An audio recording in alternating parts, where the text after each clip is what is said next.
नमस्कार दोस्तों, स्वागत है आपका एक बार फिर से आपके चैनल नॉलेज ज्ञानी पर।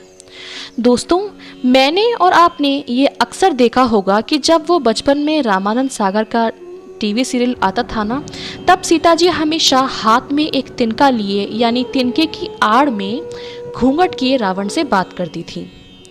तो ये तिनका पकड़े रहने का कारण क्या था? ये सवाल काफ़ी समय से मैं जानना चाहती थी और जब इसका उत्तर मुझे पता चला तो मुझे इसके दो वजहें मेरे सामने आईं।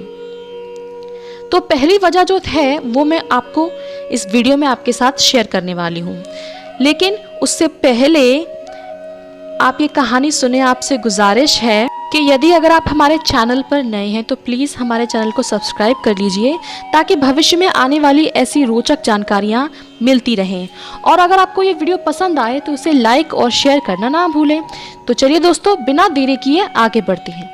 दोस्तों, सीता मैया हमेशा रावण से तिनके की आड़ में बात करती थी। वो बार बार रावण को तिनका दिखाकर ये याद दिलाती थी कि वह उसी रघुवंश के राजा रघु की कुल वधू हैं, जिनकी बल, पराक्रम और धर्म की परीक्षा लेने के लिए वो खुद अयोध्या गया था।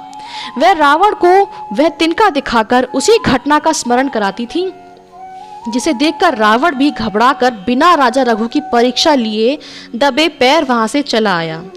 तो आखिर ऐसा क्या घटा था अतीत में? चलिए जानते हैं। दोस्तों, ये बात उस समय की है जब राजा रघु सरयू नदी के किनारे अपने पूजा के आसन पर बस बैठते ही जा रहे थे कि तभी उन्होंने देखा कि एक गाय भागते भागते की ओर चली आ रही है और उसके पीछे पीछे एक शेर उसका शिकार करता हुआ राजा रघु की तरफ बढ़ता ही आ रहा है।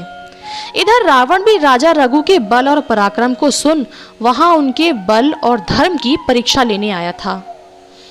वहां पहुंचते ही रावण ने ये सारी घटना जो वहां घट रही थी अपनी आंखों से चुपचाप खड़ा देखता रहा। इधर जब गाय ने राजा रघु को देखा तो वह राजा के पास आकर पछाड़ खाकर गिर गई। अब क्योंकि गाय राजा की शरण में आ गई थी तो न्याय अनुसार किसी भी जीव का रक्षण करना राजा का परम धर्म है, तो राजा ने यही किया। मगर दूसरी ओर रावण ने सोचा, अब भला राजा रघु क्या करेंगे? गाय की रक्षा कैसे होगी? क्योंकि यदि वो आसन छोड़ते हैं तो पूजा खंडित होगी और अगर नहीं छोड़ते हैं तो गाय की रक्षा नहीं होगी। यानी धर्म संकट दोनों ओर से था।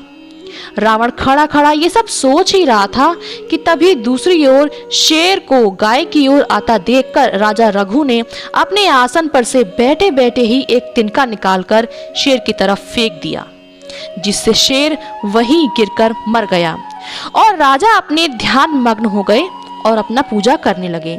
ये सब देखकर रावण की तो मानो पैरों तले जमीन ही खिसक गई हो। उसे जब आंखों देखी पर विश्वास नहीं हुआ तो उसने स्वयं ही शेर के मृत शरीर के पास जाकर शेर को छूकर देखा, जो वास्तव में मरा हुआ था। ये सब देखकर रावण ने वहां से चुपचाप निकल जाना ही ठीक समझा, क्योंकि वह समझ गया था कि राजा रघु के धर्म और बल की परीक्षा लेने लायक वो है ही नहीं। और वो एक अच्छा ज्योतिषाचार्य भी था। वो ये जानता था कि मुझे मारने वाला इन्हीं राजा रघु के कुल में पैदा होगा।